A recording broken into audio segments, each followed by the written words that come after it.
अस्सलाम वालेकुम everyone, Mirza academy में आपको खुश आमदीद। आज से हम लेट की प्रिपरेशन सीरीज़ का एक न्यू सेक्शन स्टार्ट करने लगे हैं, जिसमें हम लेट के पास पेपर्स के इंग्लिश एमसीक्यूज़ डिस्कस करेंगे। ये बच्चों की बहुत ज़्यादा रिक्वेस्ट आ रही थी कि लेट में इंग्लिश में बहुत प्रॉब्लम होती है, तो हमने ये सोचा है कि एक दफ़ा लेट के जितने भी पास पेपर्स हैं उन सब का इंग्लिश पोर्शन हम डिस्कस करते हैं। तो इस वीडियो को हम 3 पार्ट्स में डिवाइड करेंगे। इसका जो फर्स्ट पार्ट है उसमें हम लेट के 5 पेपर्स नवंबर 2022, जनवरी 2022, मई 2022, अक्टूबर 2021 और नवंबर 2021 इन 5 पास पेपर्स के इंग्लिश पोर्शन को डिस्कस करेंगे। इससे आपको ये अंदाज़ा होगा कि किस तरह के एमसीक्यूज़ इंग्लिश में आते हैं और कौन से एमसीक्यूज़ रिपीटेड हैं। इससे पहले जो हमने सेक्शन किया था वो जनरल नॉलेज का सेक्शन था, जिसका लिंक जो है वो मैं आपको आई बटन में दे दूंगा। उसकी 3 वीडियोस थी और 3 की 3 वीडियोस मैं आई बटन में डाल दूंगा। इस वीडियो को शुरू करते हैं। फर्स्ट हमारे पास जो पेपर है वो है नवंबर 2022 का। इसका इंग्लिश पोर्शन स्टार्ट करते हैं। The first MCQ is she banged the door but dash nothing. अब इस जो सेंटेंस है इसके इन एक्चुअल में 2 पार्ट्स हैं, ठीक है। पहला जो पार्ट है उसमें बैंग्ड पास्ट में यूज़ किया गया है, तो आगे भी हमने पास्ट ही यूज़ करना है। So but said nothing, so alpha is the correct option. The next is they have done all the arrangements dash the ceremony. उन्होंने सेरेमनी के लिए, तकरीब के लिए तमाम अरेंजमेंट्स कर लीं, तो इसके लिए आएगा 4, यानी वो तमाम अरेंजमेंट्स कर चुके हैं। The next is if he does not have any work for tomorrow, अगर कल उसके पास कोई काम नहीं होता, वी डैश ऑन पिकनिक। अब फ्यूचर में बात की गई है, so we will go on picnic, so beta is the correct option. The next is if they have dash the question they will do it soon. अगर उन्होंने question को अच्छे तरीके से समझ लिया, अब दे हैव आया हुआ है तो इसके आगे अंडरस्टूड आएगा, यानी थर्ड फॉर्म आएगी अंडरस्टैंड की। सो delta is the correct option. The next is the crowd was excited and dash slogans. जो हजूम था वो बहुत जोश में था और उसने नारे बुलंद किए। अब एक्साइटेड आया है, पास्ट में आया है, तो यहाँ पे भी पास्ट में ही आएगा। और स्लोगन्स के साथ हम रेज्ड का वर्ड यूज़ करते हैं, नारे लगाना, raised slogans. The next is they were looking dash a used car.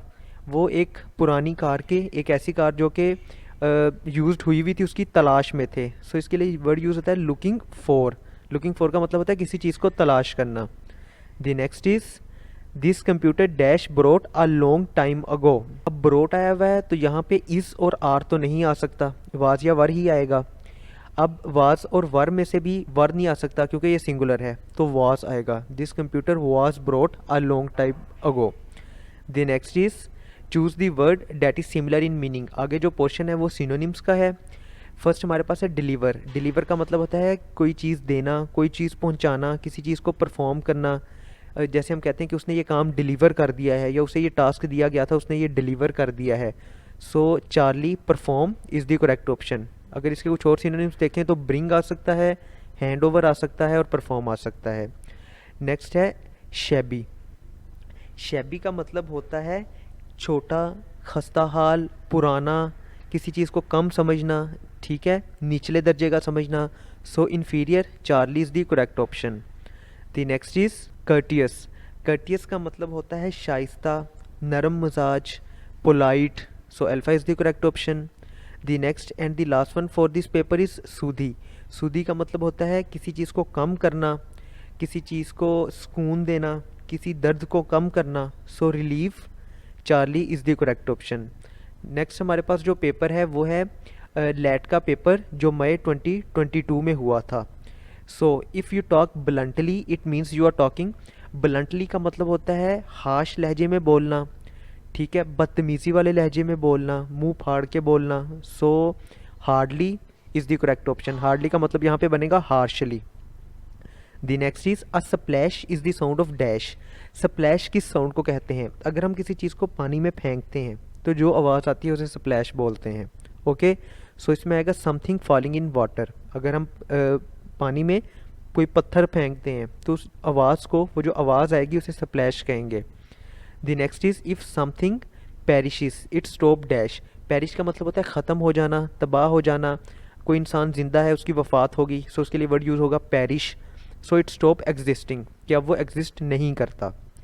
The next is when you decline an offer you do not accept it, कि जब आप एक ऑफ़र को ठुकरा देते हैं, उसे डिक्लाइन कर देते हैं, ठीक है, इसका मतलब है कि आप उसे एक्सेप्ट नहीं कर रहे। The next is adverse circumstances are not dash. Adverse circumstances का मतलब होता है बुरे सर्कमस्टांसिस, तो ये सर्कमस्टांसिस फेवरेबल नहीं होते, ये हमारे हक में ठीक नहीं होते। The next is I can share my dash bread with you. Bread के लिए हम लोफ का वर्ड यूज़ करते हैं, लोफ ऑफ ब्रेड, ठीक है, यानी जो ब्रेड का एक पीस होता है उसे लोफ ऑफ ब्रेड बोलते हैं। The next is take care want you for a look after yourself. Look after का मतलब ख्याल रखना, सो वो फरा को वो कह रहा है कि अपना ख्याल रखो, तुम क्या अपना ख्याल नहीं रखती। The next is the injured man actually hit by the car. Hit by किसी चीज़ से टकराना, किसी चीज़ का आप में आके टकराना, तो ये जो ज़ख्मी इंसान है ये कार से टकराया है, so alpha is the correct option. The next is there is no rose dash has some thorns. There is no rose, कोई फूल नहीं है, बट हैज़ सम थ्रोन्स, लेकिन कुछ कांटे हैं, ठीक है। ये हमारा जो पोर्शन है ये ख़त्म हो गया है। नेक्स्ट हमारे पास जो पेपर है वो है जनवरी 2022 का पेपर। सो इसको स्टार्ट करते हैं। The first MCQ is synonym of scoff. Scoff का क्या मतलब होता है? तो स्कोफ का हमारे पास मतलब होता है किसी का मजाक उड़ाना, ठीक है। So make fun of is the correct option. The next is synonym of stride. Stride का मतलब होता है घूमना फिरना, चक्कर लगाना, पैदल चलना, so walk is the correct option. The next is synonym of profile. Profile का मतलब होता है किसी चीज़ का ढांचा, कोई स्केच, किसी चीज़ की आउटलाइन देना, ठीक है। सो किसी चीज़ को रिप्रेजेंट करना, सो रिप्रेजेंटेशन भी इसका सिनोनिम आएगा और आउटलाइन भी आएगा, so Charlie both is the correct option. The next is synonym of reek. Reek का मतलब होता है बदबू आना, unpleasant smell, so stink is the correct option. इसके लिए हम अक्सर यूज़ करते भी हैं word that you are stinking, तुमसे बदबू आ रही है। The next is synonym of thawed. Thawed का मतलब होता है किसी चीज़ का पिघलना, कहीं पे बर्फ़ जमा थी, अब सूरज निकला तो वो पिघल रही है। सो फ्रोस्ट का मतलब होता है पिघलना, फ्रोस्ट का मतलब होता है जम जाना किसी चीज़ का, और डी फ्रोस्ट का मतलब होता है किसी चीज़ का पिघलना। So alpha is the correct option. Next हमारे पास जो पोर्शन है वो है एंटोनिम्स का। एंटोनिम का मतलब होता है opposite. So the first MCQ is antonym of Loftie. Loftie का मतलब होता है किसी चीज़ का ऊंचा होना, बुलंद होना, ठीक है, एलिवेटेड होना। सो इसका एंटोनिम बनेगा लो, किसी चीज़ का नीचे होना। The next is antonym of offensive. Offensive का मतलब होता है जारहाना अंदाज, ठीक है, किसी से गैर शाइस्ता या नाशाइस्ता लहजे में बात करना। सो इसका एंटोनिम ऑपोजिट बनेगा पोलाइट, किसी से नरमी से बात करना। ये यहाँ पे ये वाला सेक्शन कंप्लीट होता है। नेक्स्ट हमारे पास जो पेपर है वो है लेट अक्टूबर 2021 का पेपर। इसे स्टार्ट करते हैं। The first MCQ is my brother only cares about earning as much money as he can. कि मेरा भाई जो है वो सिर्फ कमाने का ख्याल करता है, जितना पैसा वो कमा सकता है उतना वो कमाता है। सो एज मच के साथ एज यूज़ होगा। So Charlie is the correct option. The next is we plan on taking professor Javed's class unless he dash on vacation next term. वो कह रहा है कि हम ये प्लान बना रहे हैं, हमारा ये प्लान है कि हम प्रोफेसर जावेद साहब की क्लास लेंगे जब तक कि वो नेक्स्ट टर्म में वेकेशंस पे नहीं चले जाते। सो इधर यूज़ होगा he is on vacations, okay. The next is two of the best speeches dash by farmer students of the school. इसमें यूज़ होगा वर गिवन, ठीक है, beta were given. Two of the best speeches were given by farmer students of the school. The next is only one bad grade should not affect your overall GPA. कि सिर्फ एक bad grade अगर आपका आ जाता है तो वो आपका ओवरऑल जीपीए को अफेक्ट नहीं करता, उसे ख़राब नहीं करता। So alpha is the correct option. The next is Maria is too much dash to have anything to do with the obnoxious affair. Obnoxious affair का मतलब होता है कि ऐसा मामला जो कि बुरा हो, जो अच्छा ना हो। सो मारिया जो है वो इतनी शरीफ है, इतनी नोबल है कि उसका उस मामले से कोई लेना देना नहीं है। सो नोबल, शरीफ की सेंस में Charlie is the correct option. The next is many boys were dash at the street corners for the coffee bar to open. इसमें जो ऑप्शन आएगा वो आएगा हैंगिंग अबाउट का। हैंगिंग अबाउट का मतलब होता है यूं ही फिरते रहना, ठीक है, मटर गश्त करना, चलते फिरते रहना। So beta is the correct option. The next is the handle of my bicycle suddenly dash it was in my hands now. अब वो हैंडल जो है उसकी बाइसिकल का वो उसके हाथों में है, इसका मतलब क्या है कि वो अलहदा हो गया होगा, तो इसके लिए हम यूज़ करेंगे गोट सेपरेटेड, यानी वो हैंडल जो है मेरी बाइसाइकिल का वो अलहदा हो गया है, अब वो मेरे हाथों में है। So alpha is the correct option. Next is we lost confidence in Ali. हमने अली में एतमाद जो था हमारा अली में वो खो दिया है। क्यों? Because he never dash the grandiose promise he had made. Grandiose promise का मतलब होता है कि बहुत बड़ा प्रोमिस, कि उसने जो प्रोमिस किया था वो उसको पूरा नहीं करता। ठीक है, तो इसके लिए जो वर्ड यूज़ होगा वो होगा डिलीवर्ड ऑन का, कि उसने जो हमसे वादा किया था उसने वो डिलीवर नहीं किया, उसने वो पूरा नहीं किया, इस वजह से अब हमें उसमें कोई एतमाद नहीं रहा। The next is the presence of armed guards dash us from doing anything disruptive. कि ये किसी जगह पे कोई एहतजाज कर रहे होंगे, कोई गलत काम करने की नीयत से गए होंगे, लेकिन वहाँ पे आर्म्ड गार्ड्स प्रेजेंट थे, ऐसे गार्ड थे जिनके पास असला था। So they prevented us from doing anything disruptive, उन्होंने हमें कुछ भी बुरा करने से रोका। The next is the new owners of the paper. कोई न्यूज़पेपर की बात हो रही है कि उसके जो नए ओनर्स हैं, नए मालिक हैं, चेंजेस द डैश कम्प्लीटली, कि उन्होंने उसका सारा लेआउट चेंज कर दिया है। लेआउट का मतलब क्या होता है कि उसकी जो अरेंजमेंट थी कि यहाँ पे टेक्स्ट होगा, यहाँ पे तस्वीर आएगी, यहाँ पे कहानी लिखी जाएगी, तो इस सारे लेआउट को उन्होंने चेंज कर दिया है। So Charlie is the correct option. The next is all of us should abide by the laws of our country. Abide by का मतलब होता है पूरा करना, किसी के साथ स्टिक रहना, किसी की ताज़ीम करना, किसी को पकड़े रखना। सो हमें जो अपनी कंट्री के, अपने मुल्क के लॉज हैं ना, उन पे पूरा उतरना चाहिए। सो अबाइड बाय आएगा। नेक्स्ट हमारे पास है a knife is to cut with. इस तरह का जितना भी आएगा ना, for example a sword is to cut with, इसमें आपके पास विद का ऑप्शन आएगा। नेक्स्ट हमारे पास है चूज द लेटर वर्ड्स और phrase that is most nearly opposite in meaning, यानी हमारे पास जो अगला पोर्शन है वो एंटोनिम्स का है, हमने ऑपोजिट मीनिंग्स को फाइंड आउट करना है। सो पहला जो वर्ड है वो है ब्लूमिंग। ब्लूमिंग का मतलब होता है फूलों का खिलना, किसी चीज़ का खिलना, किसी चीज़ का बढ़ना, किसी चीज़ का तरक्की करना।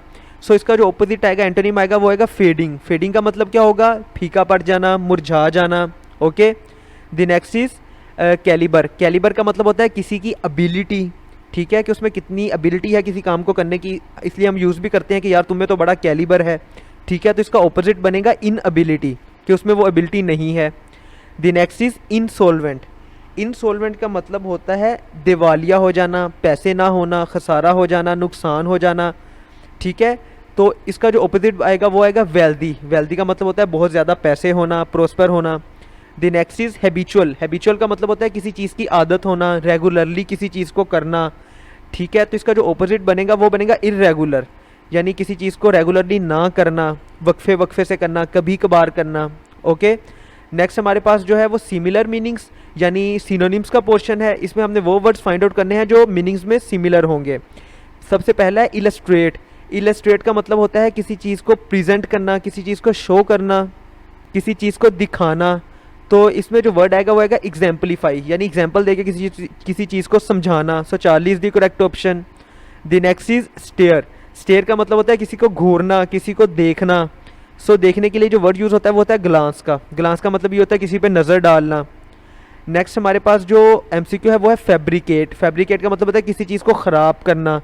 सो इसका आएगा फोर्ज। फोर्ज का मतलब यही होता है कि किसी चीज़ को ख़राब करना।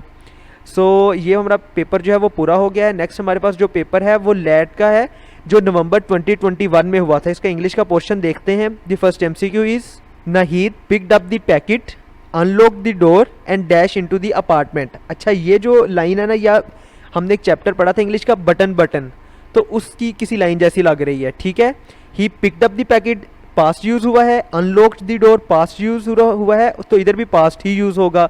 And went into the apartment, so beta is the correct option. The next is she went back into the kitchen dash the salad. She went back into the kitchen to make the salad, यानी वो salad बनाने के लिए kitchen में गई। ये line भी वैसे बटन बटन की एक लाइन से मिलती है। Okay, the next is I dash you had better leave. I thought you had better leave, मैंने ये सोचा कि तुम्हें चले जाना चाहिए था। So alpha is the correct option. The next is the rupee is dash in value. अगर कोई करेंसी अपनी वैल्यू में गिर रही है, अपनी कदर को खो रही है, तो उसके लिए वर्ड यूज़ होता है फॉलिंग का। ठीक है, so the rupee is falling in value. हमारा जो रुपया है वो अपनी कदर में गिर रहा है। The next is although dash to get the job, Rahil was not really expecting to. Although hope to get the job, यानी ये उम्मीद है कि वो जॉब हासिल कर लेगा, लेकिन राहील जो है उसे खुद ये नहीं लग रहा कि उसे जॉब मिल जाएगी. The next is looking dash the window. अच्छा, इसके लिए जो एक्चुअल वर्ड यूज़ होता है वो यूज़ होता है लुकिंग थ्रू द विंडो या looking out of the window. Okay, लेकिन इसमें हमारे पास जो ऑप्शन ये दोनों नहीं दिए हुए, अगर ये दोनों दिए होंगे तो इन दोनों में से ही सिलेक्ट करने हैं, लेकिन इसमें से होगा from, looking from the window, window में से देखना. नेक्स्ट हमारे पास है the rich have comfortable lives, के रिच, दी रिच आया है और आगे हैव आया है. इसका मतलब है कि वे प्लूरल में बात की गई है कि अमीरों की ज़िंदगियां जो हैं वो पुरसकून होती हैं. So delta is the correct option. The next is he wants to ask you dash brand of shoes you prefer. वो तुमसे ये पूछना चाहता था कि तुम किस ब्रांड के जूते प्रेफर करोगे, किस ब्रांड के जूते लेना चाहोगे. तो इसके लिए वर्ड यूज़ होगा विच का. So Charlie is the correct option. The next is why did you dash such a good officer. Why did you turn down such a good officer. Turn down का मतलब क्या होता है, किसी चीज़ को रिजेक्ट करना, किसी चीज़ को ख़त्म कर देना, किसी चीज़ को मना कर देना. सो वो कहता है कि इतना अच्छा ऑफिसर तुम्हारे लिए भेजा था, तुमने उसे क्यों रिजेक्ट कर दिया. So beta is the correct option. The next हमारे पास जो है वो एंटोनिम्स का पोर्शन है. इसमें हमने ऑपोजिट मीनिंग्स को फाइंड आउट करना है. जो सबसे पहला है वो है गैरुलस. गैरुलस का मतलब होता है ऐसा इंसान जो बहुत ज़्यादा बोलता हो, जो हर वक्त टाइम टाइम करता हो. ठीक है, तो इसका ऑपोजिट बनेगा silent. So Charlie is the correct option. The next astounding. Astounding का मतलब होता है कोई चीज़ जो बहुत इम्प्रेसिव हो, बहुत नोटेबल हो, जिसे लोग बहुत गौर से देखते हो, वो बहुत एक अपनी एक शान रखती हो. तो इसका ऑपोजिट बनेगा कॉमन. ऐसी चीज़ जो कॉमन हो, जो आम नज़र आ जाती हो, जो लोगों के लिए इम्प्रेसिव ना हो. सो अनइम्प्रेसिव, अनइंटरेस्टिंग, ये भी इसके एंटोनिम्स बनेंगे. नेक्स्ट हमारे पास क्या है, स्नैपी. स्नैपी का एंटोनिम जो बनेगा वो बनेगा good natured. So beta is the correct option. Next is deplete. Deplete का मतलब होता है किसी चीज़ का कम हो जाना, किसी चीज़ का ख़त्म हो जाना, किसी चीज़ में कमी वाक़या हो जाना. तो इसका एंटोनिम ऑपोजिट क्या बनेगा, किसी चीज़ का बढ़ जाना, किसी चीज़ का इंक्रीज़ हो जाना. सो delta is the correct option. Next हमारे पास जो पोर्शन है वो सिनोनिम्स का है. इसमें हमने सिमिलर मीनिंग्स को फाइंड आउट करना है. फर्स्ट हमारे पास है रस्टिकेट. रस्टिकेट का मतलब होता है किसी को निकाल देना. ठीक है, यानी कोई स्टूडेंट है, उसने स्कूल में किसी से बदतमीज़ी की है तो उसको रस्टिकेट कर दिया गया, उसे स्कूल से निकाल दिया गया. तो इसका सिनोनिम बनेगा एक्सपेल. एक्सपेल का मतलब ये होता है किसी को निकाल देना. नेक्स्ट हमारे पास है एक्सेंट्रिक. एक्सेंट्रिक के दो मानी होते हैं. एक होता है कि सेंटर में ना होना, अपने पिवट पे ना होना, अपनी जगह पे ना होना. ठीक है, और दूसरा मतलब होता है कि एक चीज़ है जो नॉर्मल कंसीडर की जाती है, जो चीज़ उससे हट के होगी वो एक्सेंट्रिक होगी. ठीक है, सो इसका सिनोनिम बनेगा abnormal. So beta is the correct option. Next appalled. Appalled का मतलब होता है डर जाना, घबरा जाना. सो इसका जो सिनोनिम बनेगा वो बनेगा शॉकिंग. ठीक है, delta is the correct option. Next is luminous. Luminous का मतलब होता है किसी चीज़ का चमकना, किसी चीज़ का चमकदार होना. So bright. Beta is the correct option. यहाँ पे ये पेपर भी ख़त्म हो गया है. इस वीडियो के लिए इतने ही पोर्शन हम डिस्कस करेंगे. इसके जो नेक्स्ट पास पेपर्स हैं जो अगस्त 2021 और उससे पीछे वाले हैं, ये इंशाल्लाह हम नेक्स्ट वीडियोस में डिस्कस करेंगे. So let's end here. If you have any question, any query regarding it, you can ask in the comment section. Thank you.